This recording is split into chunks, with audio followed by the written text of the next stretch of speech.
Se pensiamo che il carburante andrà a incidere per circa il 3%, l'1,5% il costo dei pedaggi autostradali e ho sentito parlare anche di un aumento della responsabilità civile auto delle assicurazioni, circa un altro 1-1,5%, se facciamo una somma circa il 6% in un giorno solo, mi sembra che non iniziamo bene l'anno. Il 2026 si è aperto all'insegna dei rincari dalle accise sui diesel con un pieno di gasolio da 50 litri che costerà 2,47 euro in più ai pedaggi autostradali.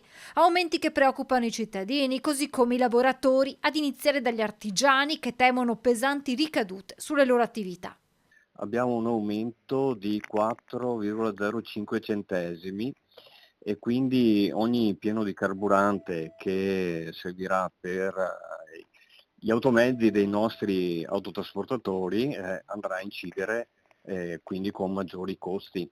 E poi questi costi qua andranno comunque ad influire anche sul costo delle merci trasportate. Un effetto a catena che coinvolge i prodotti finali e quindi il costo del paniere per i cittadini. E uno dei primi prezzi, uno dei primi aumenti che vedremo aumentare sicuramente sarà quello delle verdure, ad esempio, della frutta e della verdura.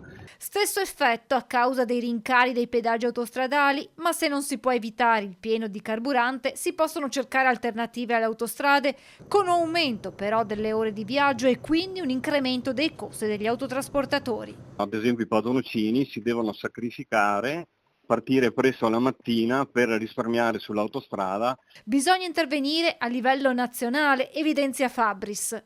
Bisognerà sentire con la nostra Confartigianato a livello nazionale di portare a conoscenza, cioè lo conoscono già, però cercare di fare qualcosa per bloccare queste accise.